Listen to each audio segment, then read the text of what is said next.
Në vitin 2022, në datat e 17 deri në 21 gusht, festa e birrës në Korçë ishte një spektakël i vërtet. Mira vizitor vendaze të huaj vizituan Korçën që kulmin e saj të turisteve e pati gjatë periudhës kur festohej festa e birrës në Korçë. Festa e birrës në Korçë është një event që prej rreth 21 vitesh dhuron pesent magjike me këngëtar të mirënjohur dhe të dashur të skenës shqiptare, por dhe asaj ndërkombëtare. Por këtë event e bojkotoi dhe kërkoi ta sabotonte Irfan Hysebelliu. CNA raportoi asaj censurën dhe bojkotin e bërë nga Irfan Hysebelliu. Në 2022, këngëtar të mëdhenj si Konstantinos Argiros, Angela Peristeri, Aurela Gaçe e shumë të tjerë dhuruan emocione të pafundme për turistat. Vendasit të cilët shijuan spektaklet magjike prej 5 ditësh dhe produktet më cilësore të brandeve të njohur të pijeve. Bashkia e Korçës kishte filluar disa javë më parë organizimin duke bërë dhe njoftimet. Mediat e Irfan Hysebelliut, të cilat flisnin një herë për disa herë në ditë, nuk jepnin asnjë lajm derisa bën me dije se Irfani ishte tërhequr nga festa e birrës. Për të tërheqjes dhe mosvaqjes në festën e birrës në mediat e tij,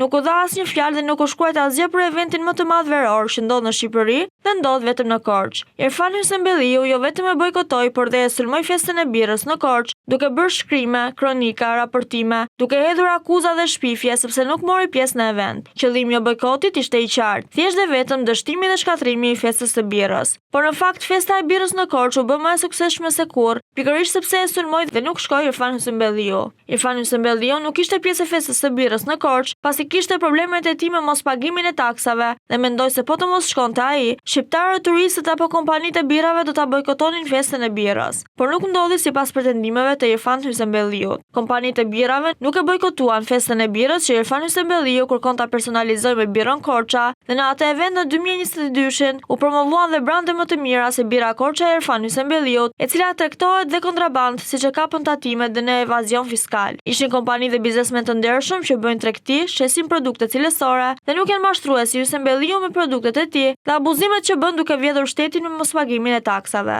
E mira do të ishte që një biznesmen t'ia blinte Irfan Hysebelliut birrën Korça, që të shqiptarëve t'u rrin veshët të rehat dhe të mos dëgjojnë më festa e birra Korça. Mashtrimet dhe pallavrat e një manipulatori publik, një njeriu që nuk paguan taksat, njeriu që ndërton pa leje, njeriu që tenton të prish festat dhe pastaj kur ato kanë sukses kërkon meritën e tyre, si në rastin e fundit kur çmimet në TEA Awards e ka fituar Bashkia e Korçës me festën e birrës, ndërsa Irfan Hysebelliu mashtron publikisht duke thënë se e ka marrë birra Korça. E vërteta është një dhe vetëm një. Irfan Hysebelliu në të vërtetë zë më shumë sipërfaqe se sa paguan, dhe kjo është e provuar. Bën dhe evazion fiskal atje duke shitur birrë pa limit dhe të padeklaruar, siç e kanë kapur dhe tatimet në rastin e kontrolleve. Irfan Hysebelliu është abuzuesi më i madh i festës së birrës në Korçë, që nga vjedhja e emrit tek sulmi që i ka bërë festës së birrës, asnjë subjekt, asnjë kompani prodhuese birre, asnjë medie nuk e ka sulmuar festën e birrës në Korçë si Irfan Hysebelliu për interesat e tij. Disa prodhues birre dhe kompani serioze birre nuk shkonin në këtë festë pas personalizimit që i bëri Irfan Hysebelliu.